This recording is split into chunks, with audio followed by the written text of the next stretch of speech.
Good morning.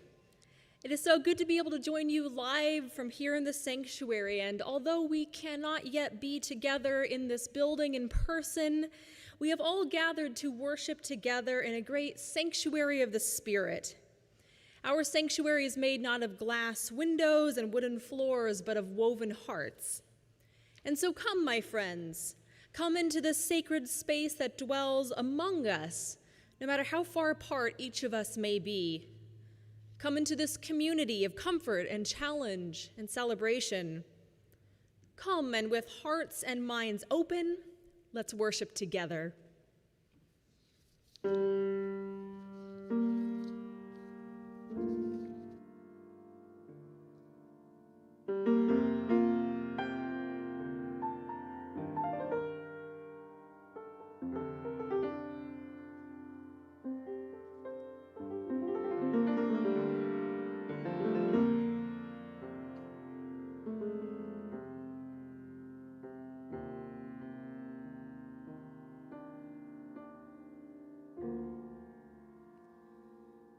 Come with me, and you'll be in a world of pure imagination. What you'll find when you look into your imagination will begin with a spin, traveling in the world of my creation. Living there, you will see what you truly wish to be.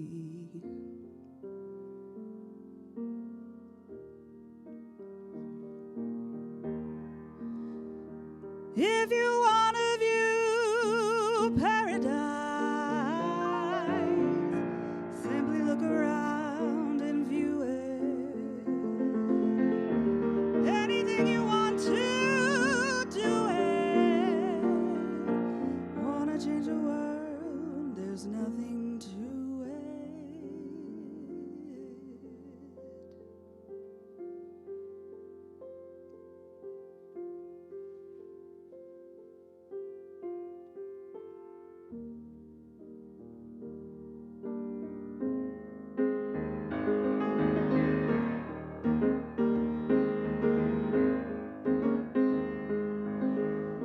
Imagine there's no heaven. It's easy if you try. No hell below us, above us on the sky. Imagine all the people living for today. Imagine there's no countries. It isn't hard to do. Nothing to kill or die for, and no religion too. Imagine all the people living life in peace. You may say I'm a dreamer, but I'm not the only one. I hope someday you'll join us, and the world will be as one.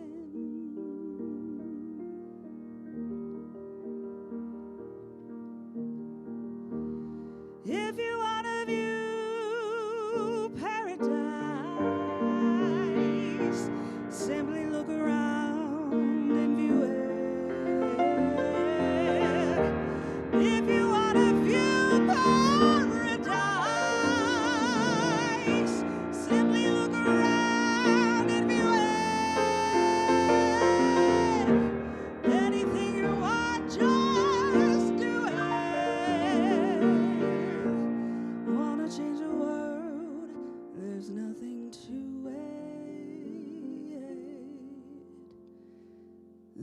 There's no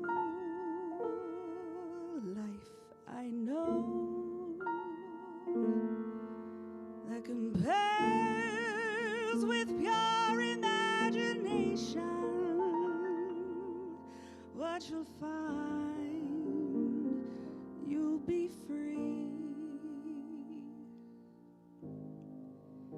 and the world will live as one.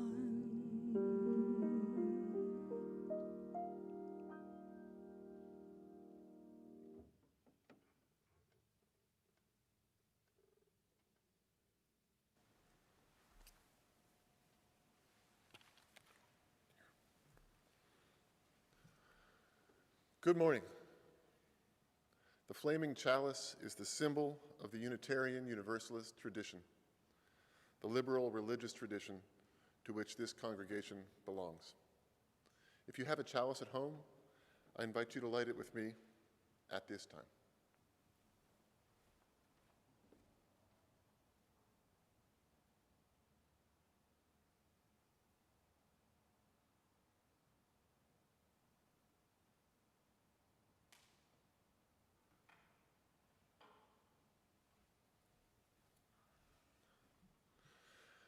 As we kindle this flame, we recommit ourselves to the mission of this congregation, to build a Unitarian Universalist community that transforms lives and empowers people to serve the world. May the light of this flame be welcoming to all who seek a liberal religious home. Our opening hymn this morning is number 347, Gather the Spirit. I invite you to sing along.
Seeds for the sowing are laid in store, nurtured in love and conscious refined, with body and spirit united once more.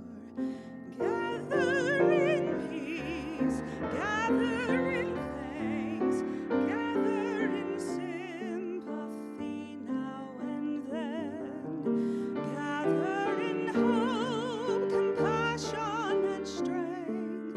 Gather to celebrate once again. Gather the Spirit growing in all, drawn by the moon and fed by the sun.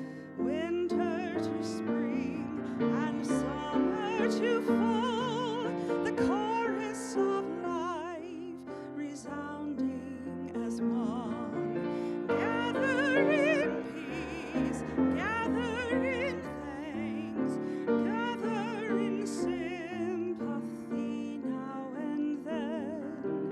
Gather in hope, compassion, and strength. Gather to celebrate once again.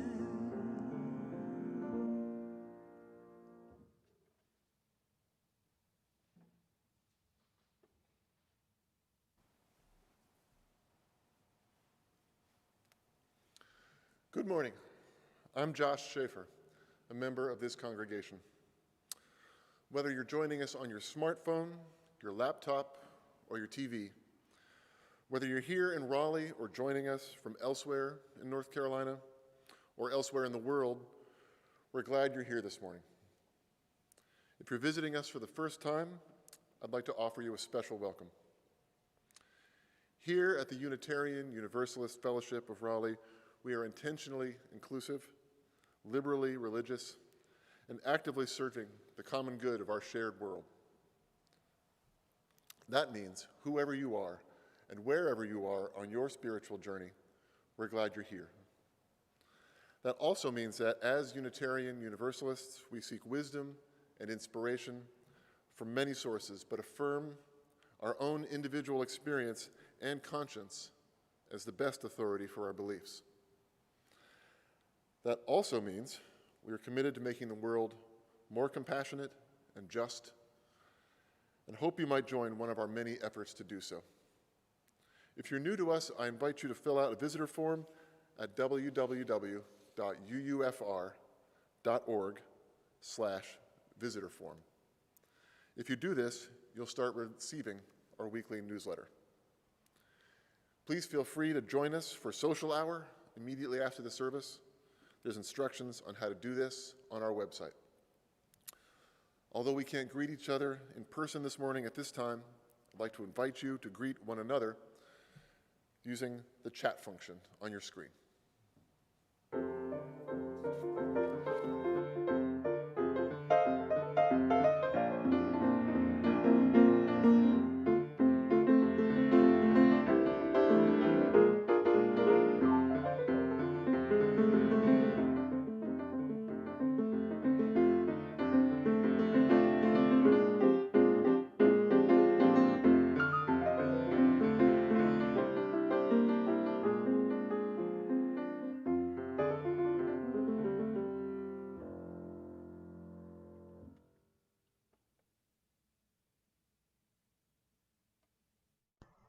I am Trish Shagnon, your Family Ministry Director, and today I would like to read you a story called I Wish You More.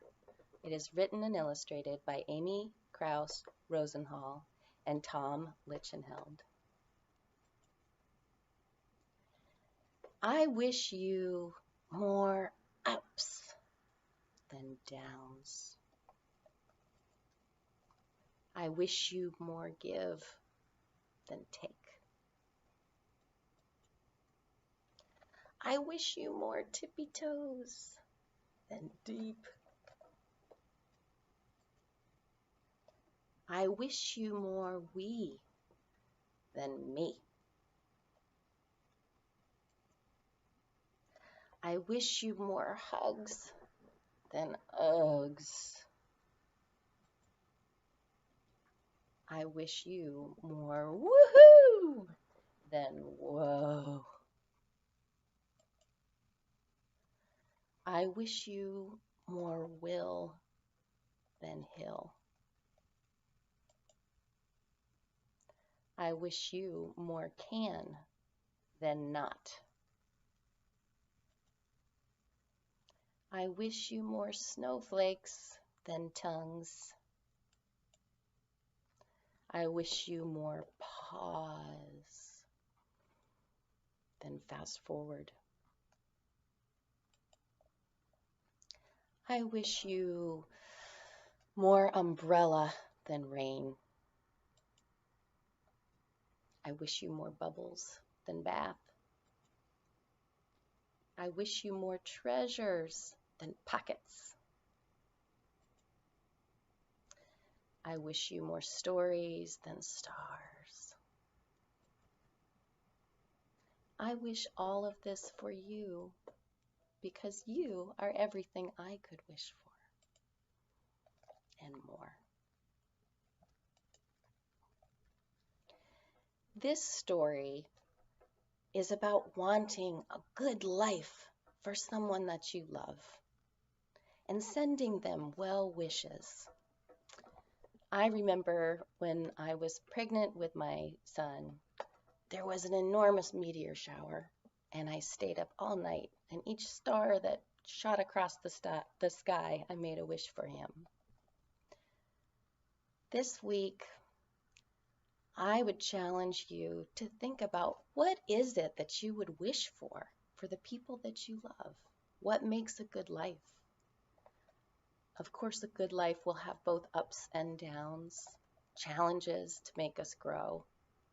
But what are the things that are really important that you would wish for the most important people in your life? I am wishing for you health and wonder and sending you so much love from Northeast Raleigh.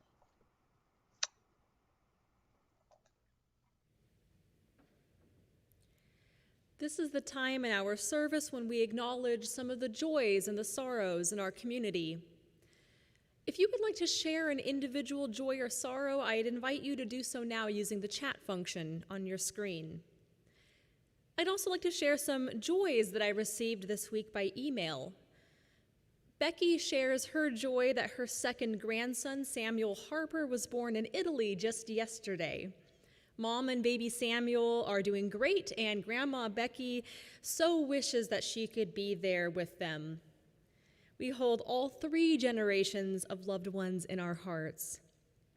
And Lydia, our wonderful singer, shares that she and Julia are expecting a baby of their own. They will be welcoming their little one into the world and into their arms in February. Congratulations to you both.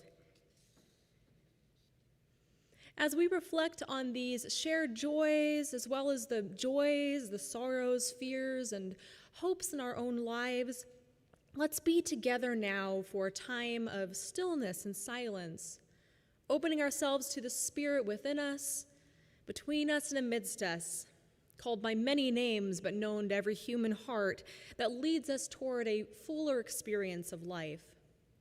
After the silence, we will sing hymn number 95, There Is More Love Somewhere.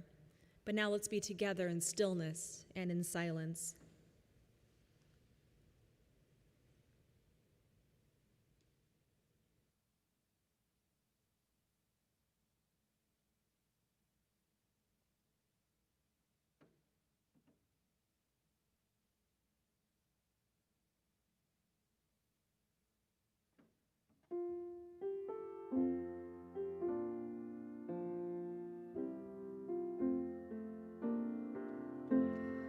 There is more love somewhere. There is more love somewhere. I'm gonna keep on till I find it. There is more love somewhere. There is more hope somewhere. There is more hope somewhere. I'm gonna keep on till I find it. There is more hope somewhere. There is more peace somewhere. There is more peace somewhere. I'm gonna keep on till I find it. There is more peace somewhere. There is more joy somewhere. There is more joy somewhere. I'm gonna keep on till I find it. There is more joy somewhere.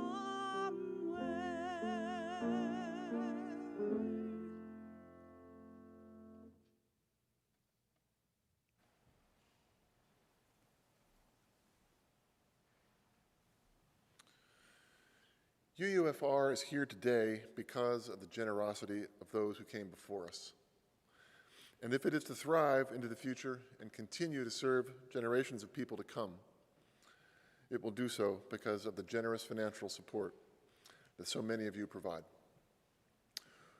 We try to make being generous as convenient as possible. I invite you to see the instructions that will appear on your screen during our offertory. It's now time for our offering. Please be generous.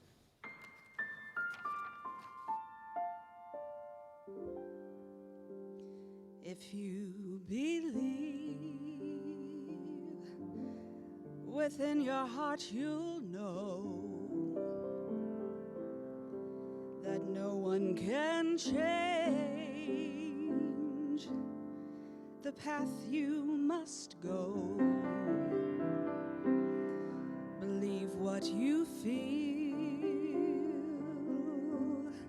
and know you're right, because the time will come around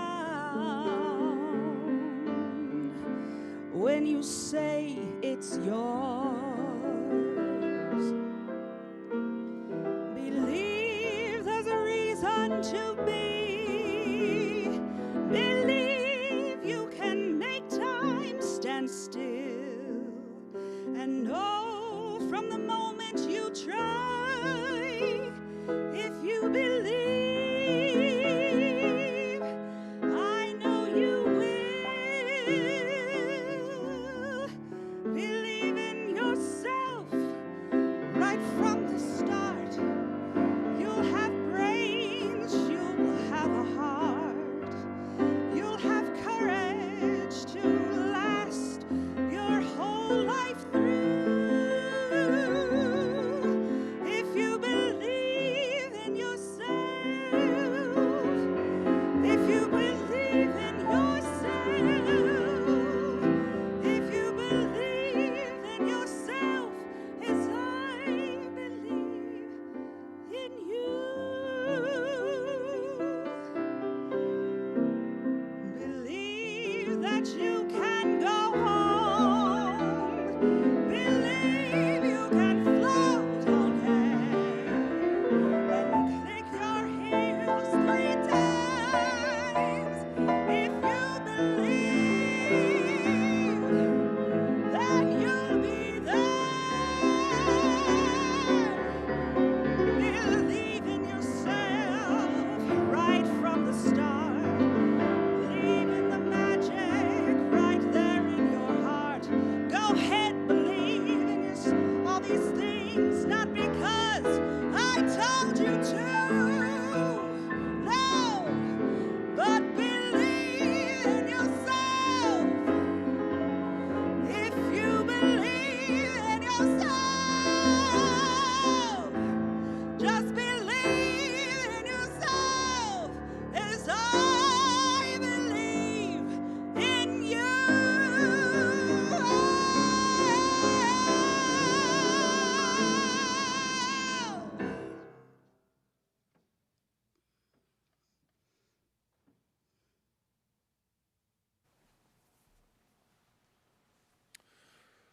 Our reading this morning is by Dag Hammarskjöld.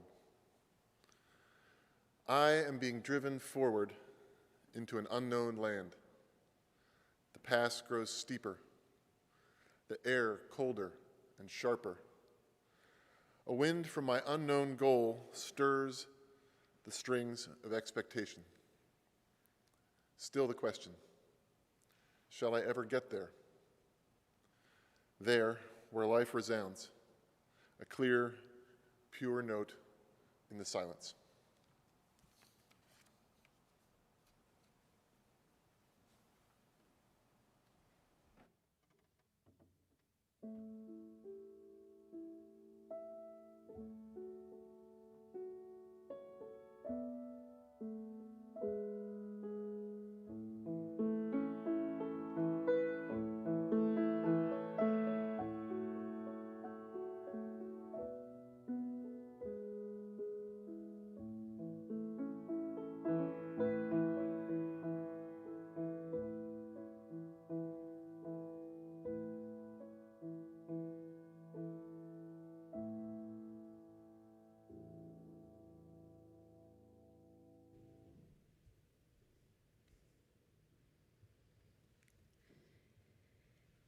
If you've spent more than a few minutes around me, then you likely know quite well that I am a science fiction fan.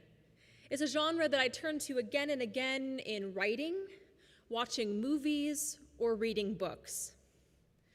I just finished rereading Octavia E. Butler's three-book series, Lilith's Brood. This series is set in a pretty disturbing future. A spacefaring alien race reached Earth just in time to witness humanity nearly wipe ourselves out in a nuclear war. The few remaining survivors were in the process of perishing in the resulting nuclear winter. Humanity was one of the most intelligent species the aliens had ever encountered in their travels, but also the most hierarchical. Our deadly combination of intelligence and the drive to dominate had nearly destroyed us and our planet. The aliens decided that humans, despite our destructive capacities, were valuable and worth saving. So the aliens rescued as many survivors as they could and placed them in suspended animation on the mothership. As humanity slept, the aliens healed Earth's severely damaged ozone layer and ecosystem, and then the aliens returned the surviving humans to Earth to start new lives. But there was a catch. There's always a catch, right? The aliens were not willing to allow such a destructive species to continue to survive on our own, unchanged and unchecked. They believed that humans were destined to eventually annihilate ourselves without intervention. It was written in our genes, they thought. They refused to believe that it was right to grant us freedom that might allow us to destroy ourselves and the planet again. So they gave each human being a choice. Either we could go our own way and live separate human lives, but without the ability to bear children. Humanity as an independent species would die off when the last of the survivors died, but they would live independently. Or each person could choose to merge with our alien rescuers culturally and biologically. We would be able to have children and a future, but not a human future, or at least only a partially human future. All new children would be born part alien, and eventually they would leave Earth and see the stars. The scenario in the book and what it says about human beings is kind of grim and also intriguing. It sets up a story that we can use as a thought experiment to explore all kinds of questions. What does it mean to be human? What threatens us? And what can save us? Where are we going? And how much control do we have over the course of our future? And do we have the power to change our future in any way? Or is it predestined? The questions explored in science fiction are also questions that are often asked in theology and in the world religions. Theological anthropology examines the question of who and what we are as human beings and how we're connected to the rest of creation and the ultimate source of our existence. Are we good or evil? Do we possess free will? What is our most essential nature? Do we have value? What capacities or weaknesses do we possess? Soteriology asks questions about salvation. What threatens, harms, and destroys life? And what has the power to protect, heal, and renew life? And eschatology asks questions about where we're going and about our final destination, about end times. The proposed answers to these questions vary widely. Calvinist teachings argue that human beings are made in the image of God, but fallen. In Calvinism, we are utterly depraved. We are inherently flawed, twisted away from God's purposes for us by original sin and bent toward evil and eternal damnation on a soul-deep level. As such, in Calvinism, we are all deserving of and destined for hell and have no power, no capacity to change our own destiny. We do not even have the power in Calvinism to place our faith in God or to choose to let Jesus save us. Instead, in Calvinism, salvation from our depraved nature is only possible through God's grace. Salvation from an eternity in hell cannot be earned, but only given as a gift from God, when God chooses to grant it.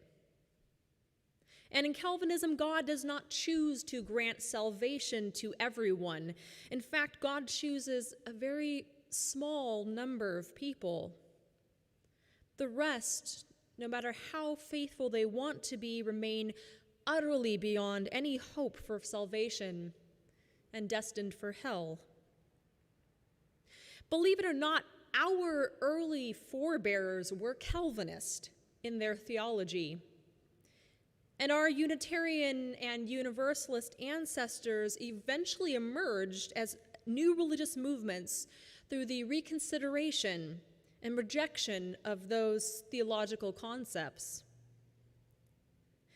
Our Unitarian ancestors came to understand that human beings were made in the image of God, still not fallen.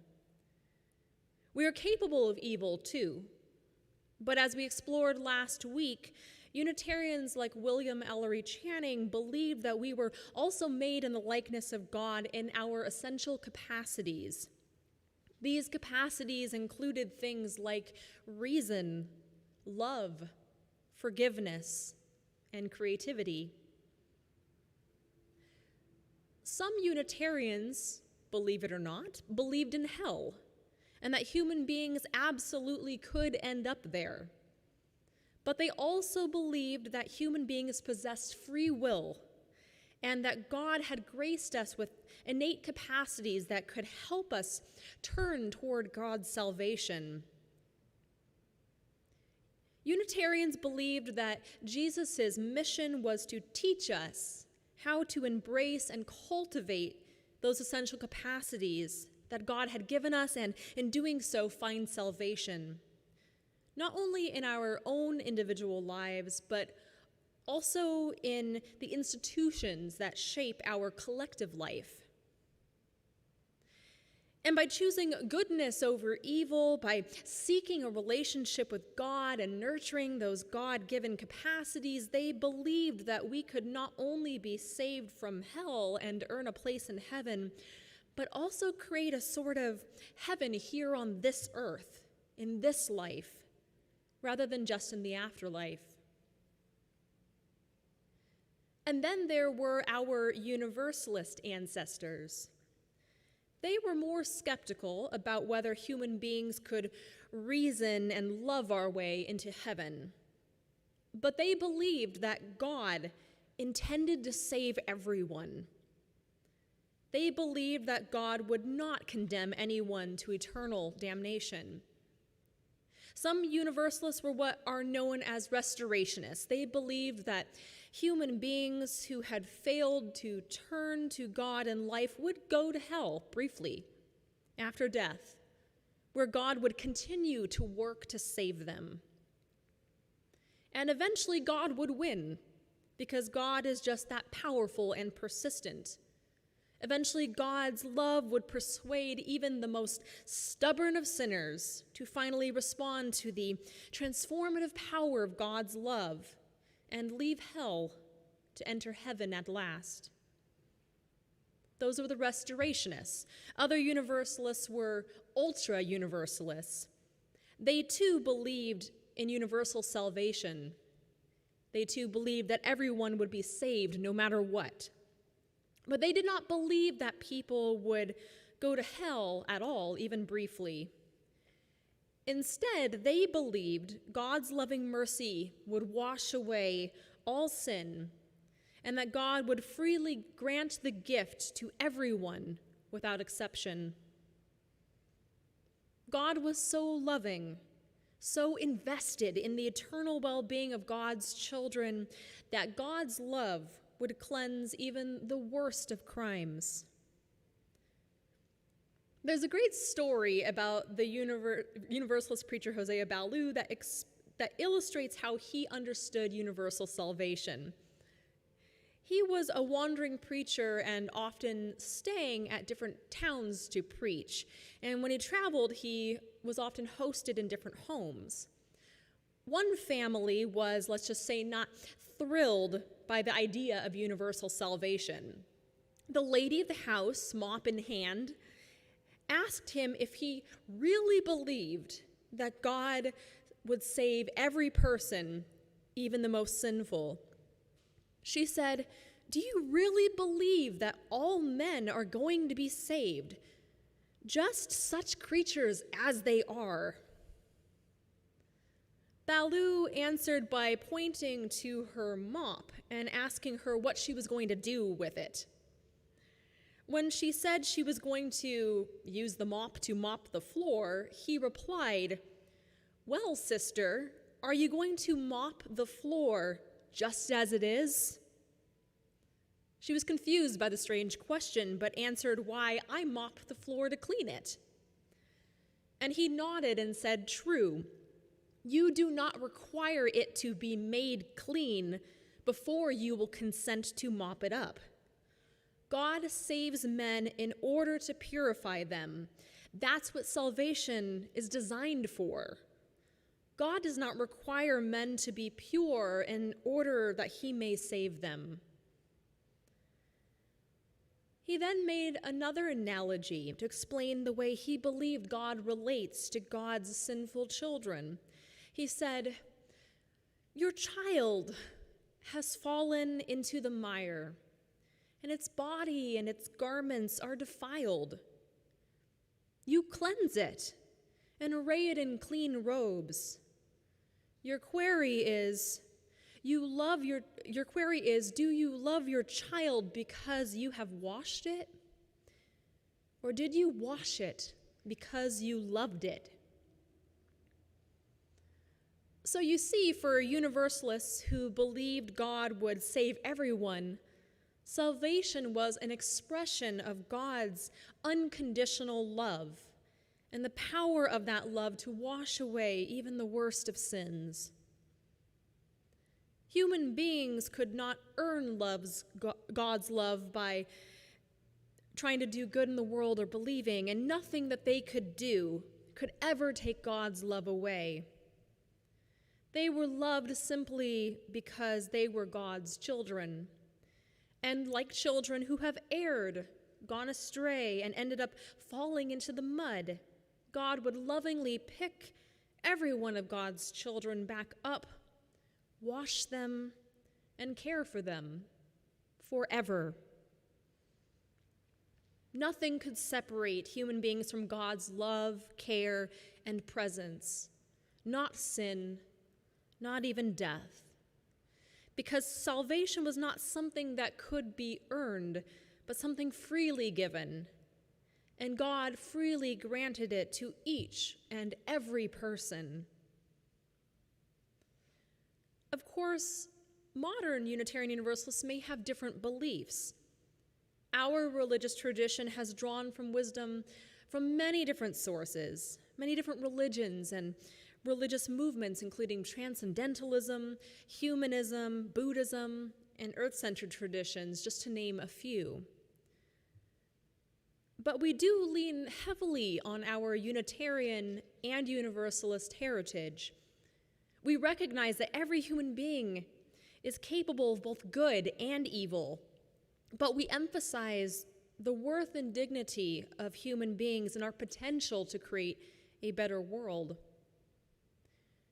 We reject the idea of a loving God that would ever allow any person to burn eternally in hell.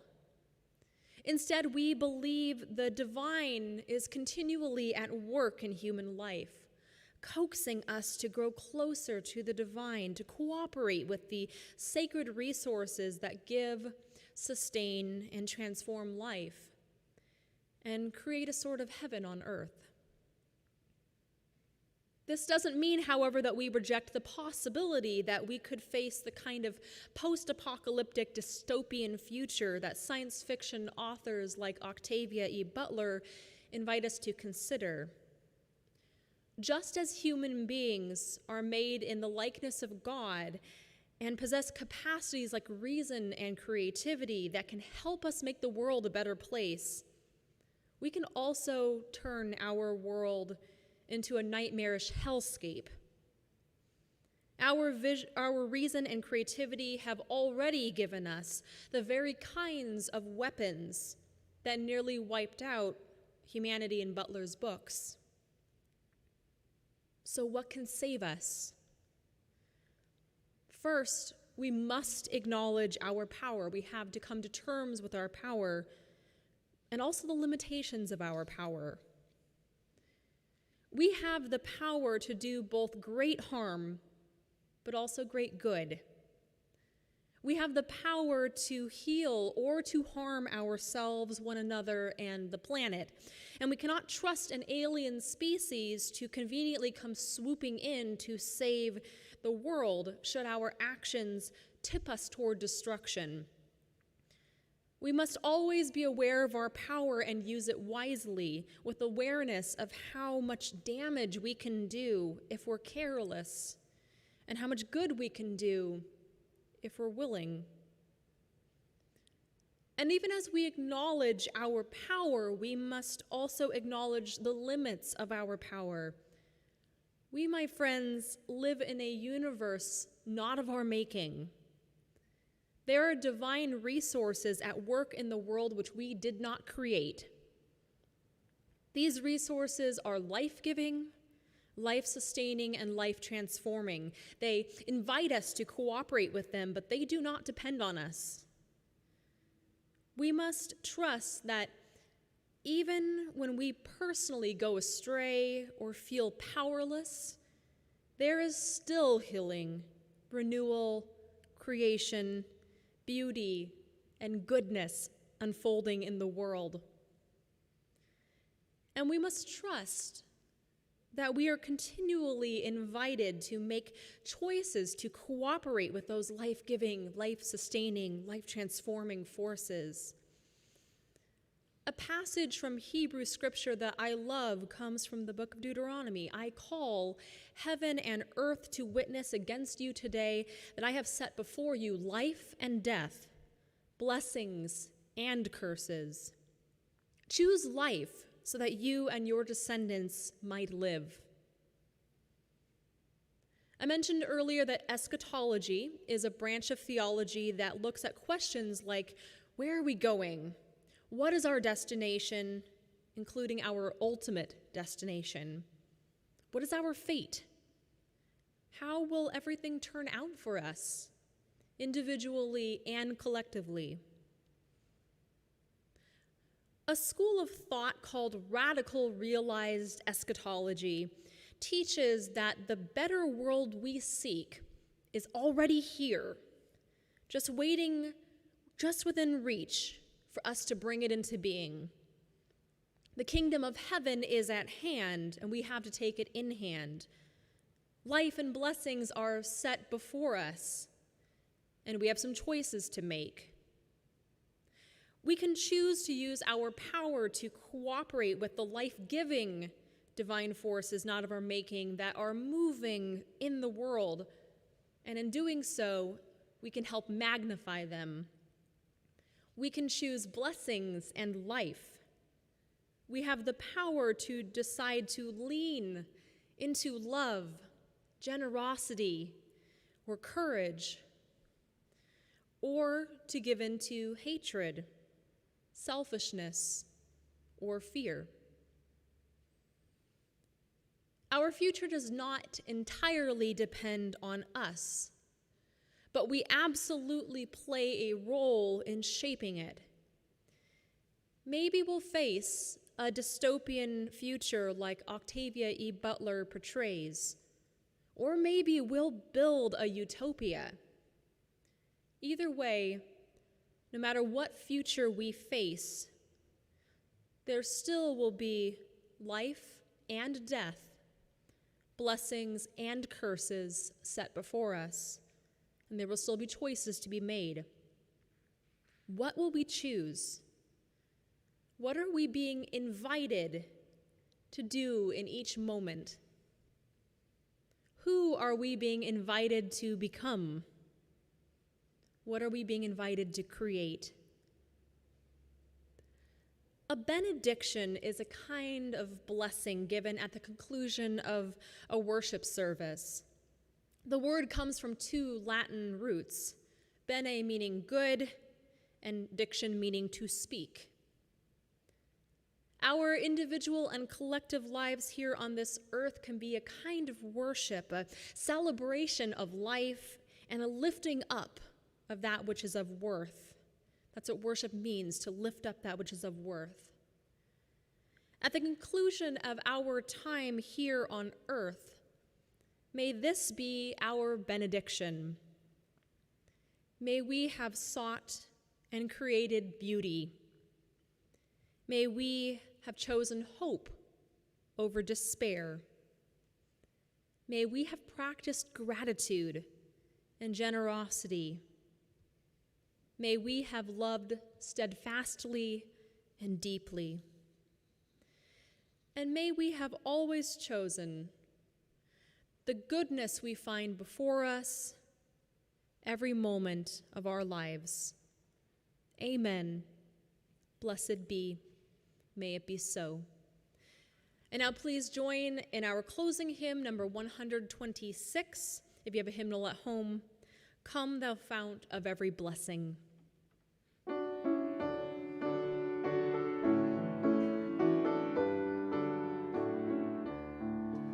Come, thou fount of every blessing, tune our hearts to sing thy grace. Streams of mercy never ceasing, call for songs of loudest praise. While the hope of life's perfection fills our hearts with joy and love, teach us ever to be faithful.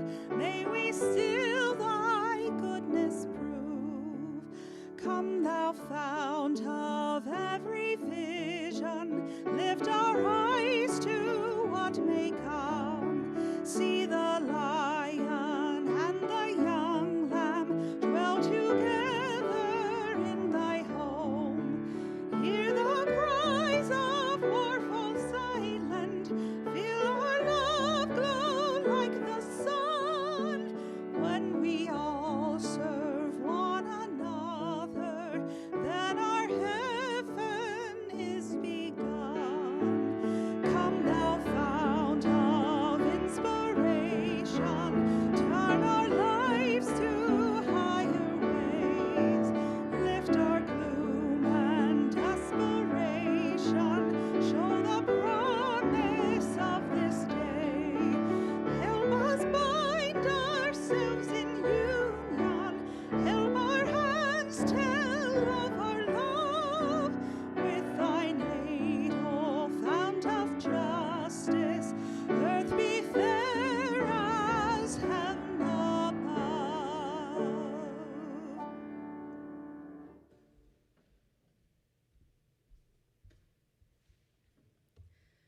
I hope you will join us for a social hour in one of our Zoom rooms after the service. It is time now for us to extinguish this flame and bring today's time of worship to a close. As we return to our lives, may we do so in peace, in joy, and above all, in love. Amen, and blessed be.